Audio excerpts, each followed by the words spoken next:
Sometimes some of the greatest motivational speeches that you'll ever hear in your life will come from those who tell you what you can't do, from those that try to discourage you.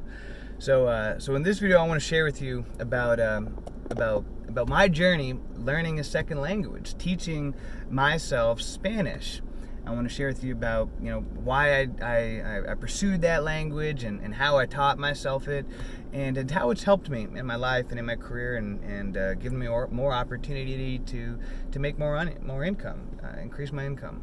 So like I was saying about some of the best motivation sometimes can come from those who discourage you and tell you what you can't do. That actually has to do with my journey learning Spanish, because back in middle school, I remember I had a requirement to take a Spanish elective, and so I was taking that class, and I always had a real hard time paying attention in school. I was labeled as ADD, but really it's just because a lot of the subjects that I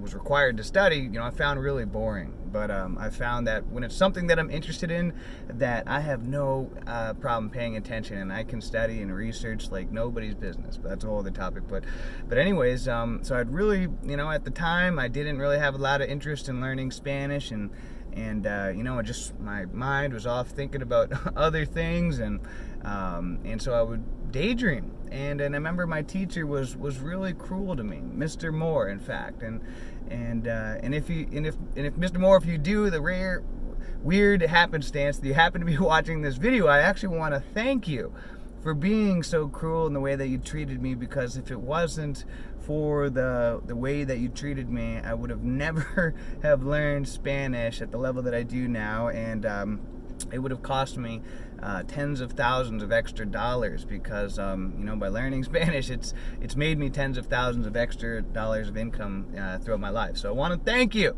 for being so mean to me and cruel to me. But anyways, in his class, in Mr. Moore's class, because I would daydream, he was very cruel to me and mean to me, and he would call me out, when I would just be like daydreaming, looking out the window or something, and he would make fun of me, and I remember, one time or a couple times actually, he would turn the projector around and would put it right up in my face and turn it on and blast me, and everybody would be laughing at me. I hated middle school. That was like the worst time of my life, and and I remember one time he took me out into the hallway and got up in my face, and in middle school I was like the most timid, weak kid ever, so it wasn't like I was trying to be a troublemaker or anything. He just, for whatever reason, was really just picking on me. And I remember he pulled me out of the hallway, got in my face, and was screaming at me in my face, saying, you will never learn Spanish, basically just calling me like an idiot, I'm too dumb, and I remember him specifically screaming in my face, saying, you will never learn Spanish, you couldn't learn it, if you tried, blah, blah, blah, and just saying all this mean stuff. And so at that moment, I remember just thinking, you know what, I am going to learn Spanish. I didn't say that to him, but I remember just thinking in my head, you know what, I'm going to prove you wrong, because he thought I was so dumb and incompetent that I couldn't learn Spanish. So because of that, I was like, you know what, I'm going to learn Spanish, just to prove this jerk wrong. And so after that, I intentionally would always choose to, whenever I had electives that I was allowed to choose for, required classes and things, I would always choose Spanish. So throughout all high school, I was taking Spanish as, elective classes. And then in college, I was always taking Spanish classes as well, I'd fit in Spanish classes. And then I had the opportunity, I won a scholarship through a contest in college to be able to live with a family in Mexico that spoke no English at all, and I was able to live with them for about 5 weeks, and it was so much fun. It was awesome. And so I lived with this family in Mexico for 5 weeks, and they spoke, they spoke no, I might have said it wrong, but they spoke no English at all. They only spoke Spanish.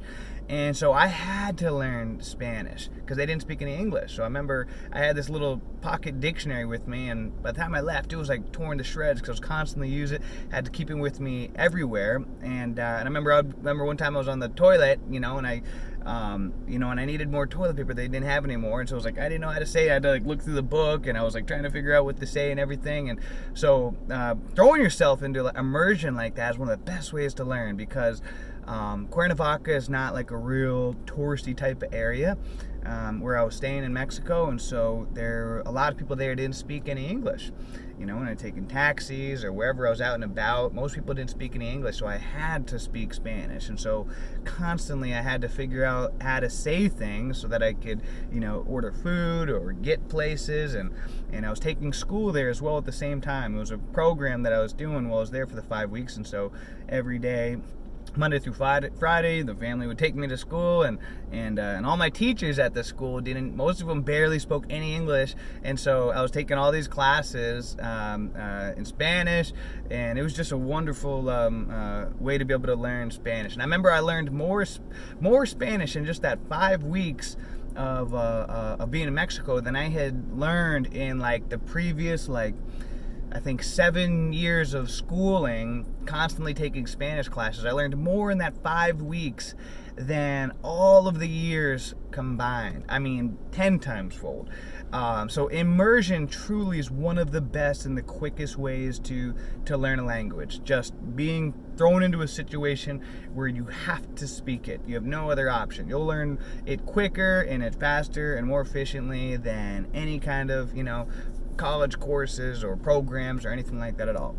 So afterwards, and it was a lot of fun, by the way. It was a blast. So then when I got back, you know, I continued to take, you know, some more classes in college on Spanish courses and so forth. But it wasn't like my major or my minor. I was just taking like one class a semester. And then when I graduated, I didn't want to lose my Spanish speaking skills, because I know that, you know, what you don't practice and use regularly, that you'll use. And I know that I've met people who do speak another language, and they didn't speak it for a long time, and they would completely forget the language. Even people who was like their native tongue, you know, they would move away from the country completely, and after decades of not using the language, they would forget the language completely. Kind of sad. So you do got to keep at it and keep practicing it. So I didn't want to lose it. So then I started practicing Rosetta Stone. I bought the Rosetta Stone course, which was like $500 at the time. I remember I bought it, and that was like the only course out there, so that way I could keep practicing,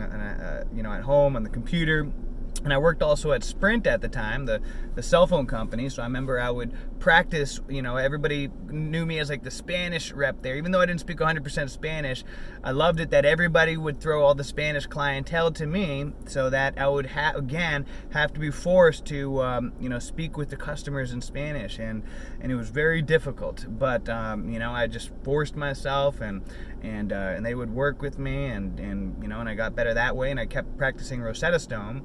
And then I discovered Duolingo, which is an app. It's a free app, which is nice, and I like it better than Rosetta Stone. And the nice thing about Duolingo is you can practice on your phone. There's an app, or also you can go onto the website duolingo.com. You can choose from a lot of different languages, and I have practiced on Duolingo for years. I try to do at least one lesson every single day, and it's, you know, it's a great application, free software to learn. I like it better than Rosetta Stone. A great application, way to learn a language, and I practice it just about every day.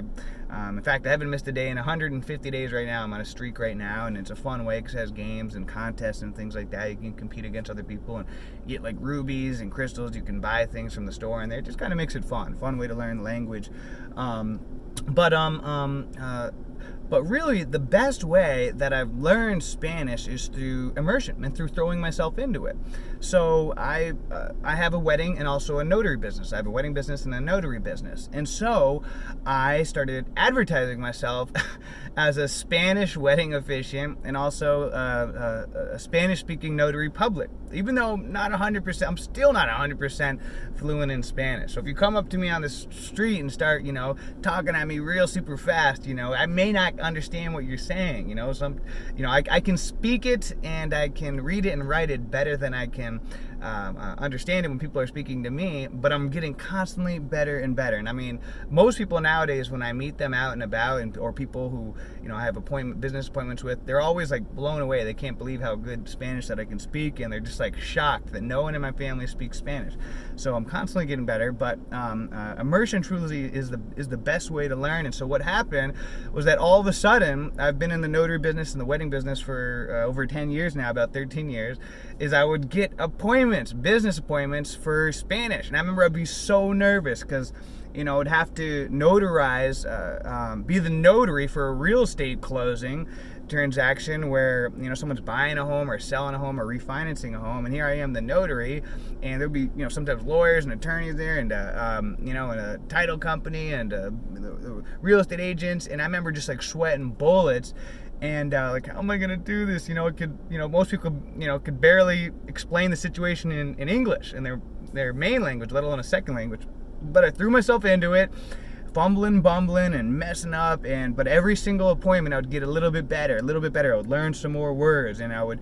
And then I remember doing my first Spanish wedding. It was like, oh my gosh, this is someone like most important day of their life. They're getting married, and like, what if I mess it up? I'm the wedding officiant. I'm the one who has to get up there and like read the vows and everything. Like, what if I just like ruin their wedding?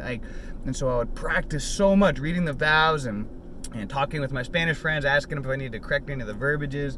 But I did it. I got through my first Spanish wedding, and now I've done about 50 Spanish weddings. I just did a Spanish wedding last night, and then today alone, I had 3 different business appointments just today that was specifically requested because of my Spanish speaking ability.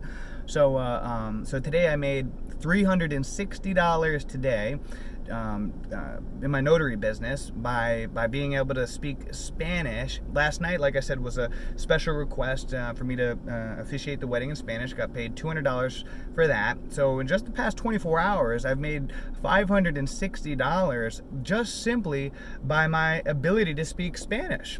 And that's been, one of the great benefits of being able to, teaching myself this language, is that now every single year I make at least usually an extra $10,000 a year due to my ability to speak Spanish. And, oops, hold on, I'm getting a call here. Let me call these people back. Probably someone looking for a Spanish notary. Like the flashlight analogy, which I said in the early. Oops. So just by being able to speak Spanish, I'm able to make, I've been making about an extra $10,000 a year. So it's opened up a lot of doors for me, and I could go on and on about that, about how, it's helped me in my career, allowed me to make extra money. I've even had coaching clients that I spoke to in Spanish.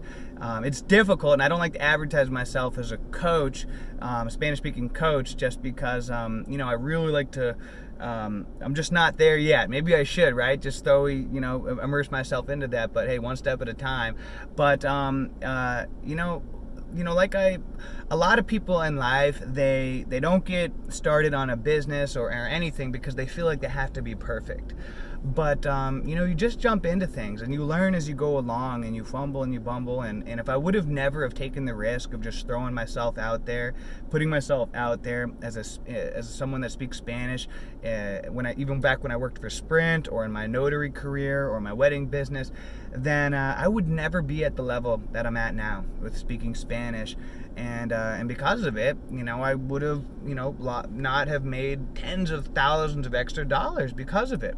So I don't want to keep this video going on forever, so I just want to keep it simple that, you can absolutely teach yourself another language, and I highly recommend it.